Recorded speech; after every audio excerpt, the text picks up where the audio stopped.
What's up everyone, my name is Ale. Welcome back to my world of stocks. In today's video, I'm going to try out something a little new on the channel. I wanted to create a new series, little mini series on the channel. I hope you guys do enjoy it. If you do, if you like this, make sure you let me know by dropping a comment or just hitting the like button, and I'll make sure to make more episodes for you guys in the future on occasion. But my thought was, look, we all know that giant hedge funds are what really moves the market, and these hedge funds are led by billionaire elites who oftentimes make new purchases in stocks every quarter. So why not shed some light on those purchases, and in each episode show you guys three different stocks that three different billionaire investors are buying, and then share my personal opinion on each one of those. Give a quick rundown of each stock, share my opinion on it, let you know if I'm buying the stock myself or plan to at any time. And then also, just for fun, I'm also going to rank these stocks from best to worst in relation to each other as we go through the list. So it's going to be a ton of fun. I'm really excited. I hope you guys are excited too. Now, these stocks are in no particular order. I just kind of chose three random stocks that billionaire investors are buying by huge amounts this latest reported quarter by them. So let's go ahead and just jump straight into the list, and we'll run through each stock as we go through it. Okay, and starting here with the first billionaire investor, we're going to look at Steve Cohen, who is the owner of the New York Mets and founder of Point72 Asset Management, which currently has about $25 billion of assets under management. And this latest quarter, he went out and purchased over 800,000 shares of CrowdStrike, ticker symbol CRWD, which is north of $140 million worth. Now, CrowdStrike is a very interesting stock. In fact, I've often thought about purchasing it myself, especially recently, given that it's now crashed by over 40% from its highs.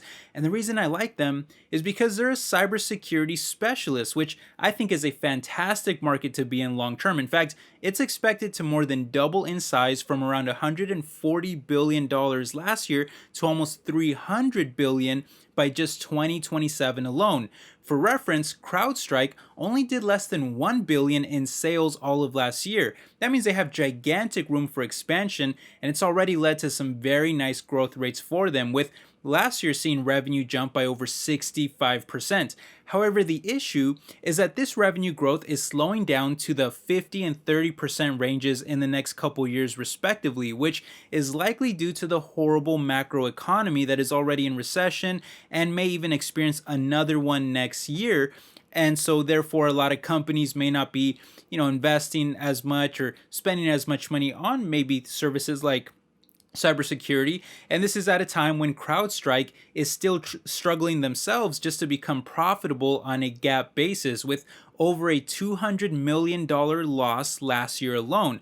On top of that, their valuation is still rich even after the recent crash, with a sky-high price-to-sales ratio above 21 and a forward PE ratio, price-to-earnings ratio, of about 150. And this is ultimately why I've never purchased a stock myself. I just felt that the growth was not really high enough to justify the high valuation. However, I gotta say that their margins are actually improving and getting much better over time, with a sticky business that carries a retention rate above 120%, meaning they're not only keeping their customers, but they're upselling them on more products and services over time, because cybersecurity, that's not something that you're going to want to cut your spending on. If anything, you might increase that over time. And as a result, their earnings per share are expected to soar by over 70% on average over the next 5 years. In other words, you give this company some time and that rich valuation is going to come way down the more that they execute. Meanwhile, this is one of the most trusted names in the space, servicing more than 60 of the Fortune 100 companies, including, by the way, telecommunications giant Verizon. They serve 13 of the 20 largest banks, including Goldman Sachs, 5 of the 10 largest healthcare providers, and 7 of the 10 largest energy solutions companies as well.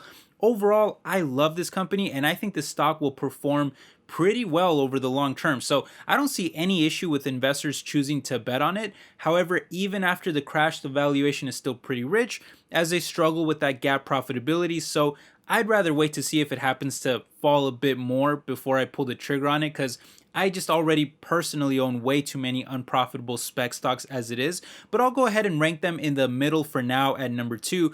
and then adjust it either up or down if necessary, depending on what the next two stocks are. Speaking of which, for the next stock, we're going to look at a giant purchase made by billionaire mathematician Jim Simmons, who has a net worth of $28 billion and is the founder of Renaissance Technologies, which is a hedge fund with over $130 billion of assets under management that uses quantitative models based on math and statistics to determine the best investments. And it seems that these models have picked up some buy signals from Shopify, ticker symbol SHOP, as he went out and purchased over 14 million shares last quarter, worth a whopping $440 million. Now, Shopify is, of course, the online shopping platform provider that provides all sorts of like tools and services to small, medium, and even large sized businesses to help them set up and run their entire online shopping infrastructure. And yeah, the fact that a billionaire from today's list is buying Shopify stock, it's actually not much of a surprise to me, since I constantly get comments in my videos from so many people saying that they're buying a ton of Shopify stock too, since it's been getting absolutely destroyed in recent months. From its highs, Shopify stock has now crashed by more than 80% in just the past year alone. I mean, it's been absolutely devastated. And Simmons isn't the only rich person buying it, by the way, as other prominent investors, like, for example, Kathy Wood from ARK Invest, has been scooping up shares all along the way too. Now, this is because we all know that online shopping is one of the largest markets in the world, with projected sales of over $5 trillion just this year alone, and yet it's still managing to grow by over $500 billion every single year, which is pretty freaking insane. And that's in large part due to the fact that online shopping doesn't even make up 15% of all retail yet. However, that number is climbing and will continue to grow larger over the long term. So when you look at a company like Shopify, who is desperately needed by smaller businesses that don't have the massive size and reach of something like Amazon, but instead they want their own online shopping platform for their products and services, well, you're talking about a service here provided by Shopify that is almost impossible to ever go away. I mean, I just can't see Shopify ever disappearing.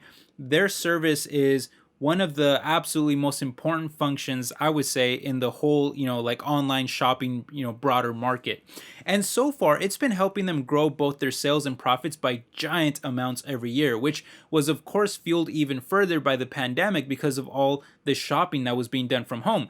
However, the reason why the stock is crashing now is because much of those gains are now expected to evaporate in the coming years, leaving behind a richly valued stock that the broader market has been selling out of. It's kind of like a internet or online shopping bubble kind of bursting here in the case of Shopify specifically. And there are many reasons for this, but just to name a few of the key issues that I think are dragging Shopify stock, more specifically, I mean, you have the pandemic mostly going away now, which is causing people to go back outside and rely less on online shopping as they did in the previous 2 years, which is making for a very difficult a comparison to these next couple years. These next couple years will have a hard time, matching that same type of growth that they had previously. So you have, on top of that, you also have skyrocketing inflation with a macroeconomic recession that is likely to cause people to spend, obviously way less money.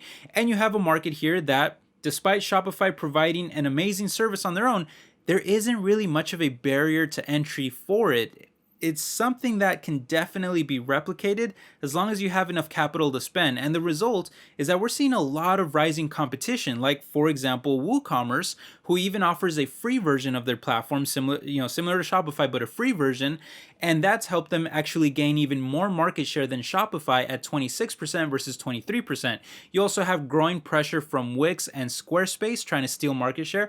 And you even have some giant Goliaths like, I would say Amazon, Meta, and Google. They're competing with Shopify too, because they're also hosting merchants either on their online shopping platforms or even just on their social media platforms and using those as kind of e-commerce solutions by itself. It might not be a direct comparison to Shopify, but in some ways it is a competition. And over time, all of this is expected to put pricing pressure on Shopify, that can ultimately hurt their margins, which is why their earnings per share are actually expected to crash by over a 70% decline on average over the next 5 years, which is massively worse than the positive 70% growth that they saw in the previous 5 years. That again was largely fueled by the pandemic. Plus, their revenue growth is also slowing down to just around 20% a year because of the really hard comparisons to the previous pandemic years. As a result, their stock valuation is still pretty expensive even after the crash, as they trade over 150% more expensive than the sector on a price to sales ratio basis. However, that PS of 7 is still dramatically better than CrowdStrike's 20, and their overall price is also significantly lower than even the lowest price targets on Yahoo Finance. So I still have to put Shopify ahead of CrowdStrike at number one. I mean, it's very close. I would say it's very close.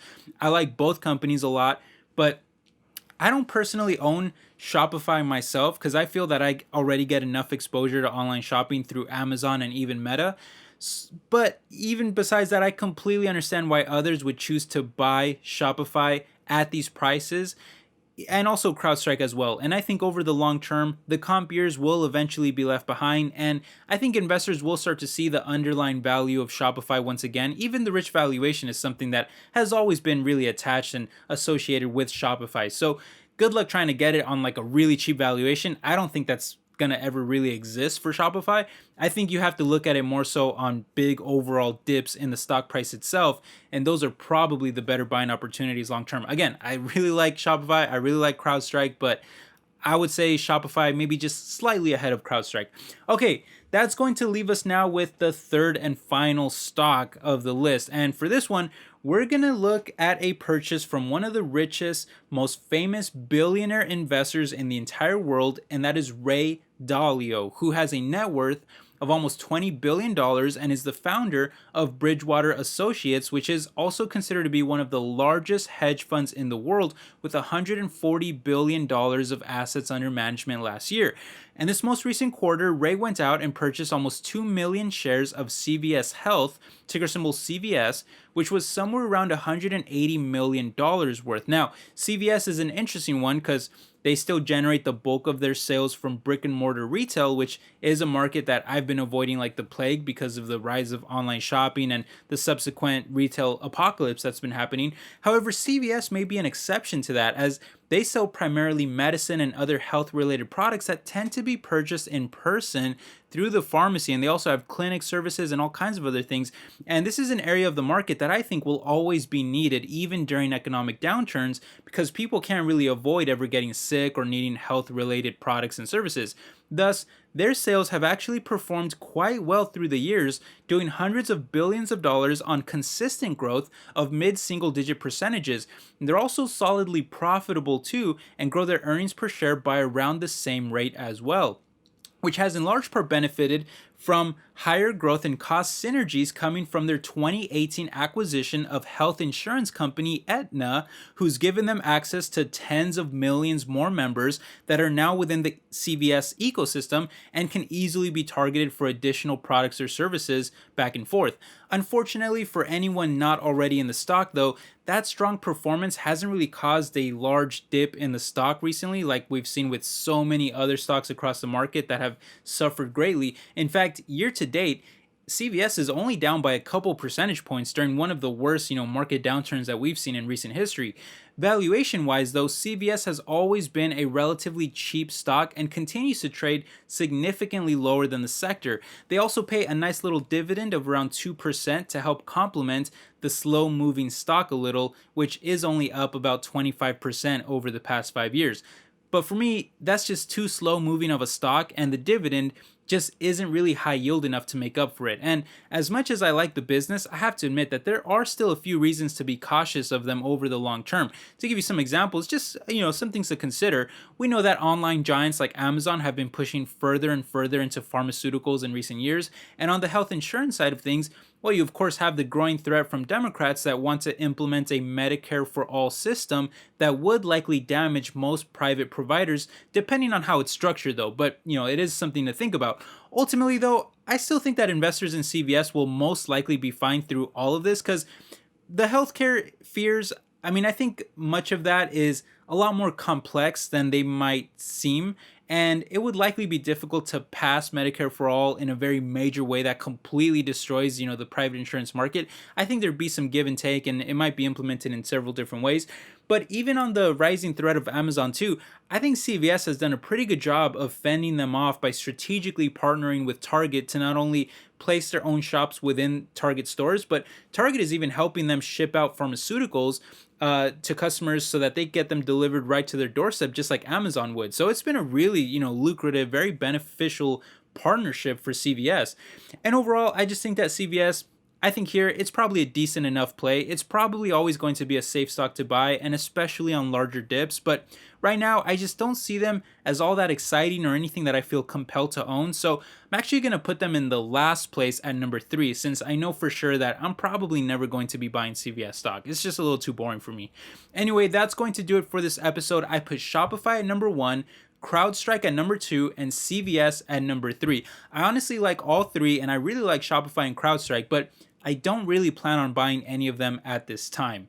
What do you guys think though? I'd love to hear your thoughts down below. Do you own any of these stocks? Have you ever thought about purchasing these? I'd love to hear your opinions. I'll try to respond to as many comments as I can. I hope you guys did enjoy this first episode. Hope you like the idea for the series. But with that said, I hope you're all doing well, and I will catch you in the next video. Take care.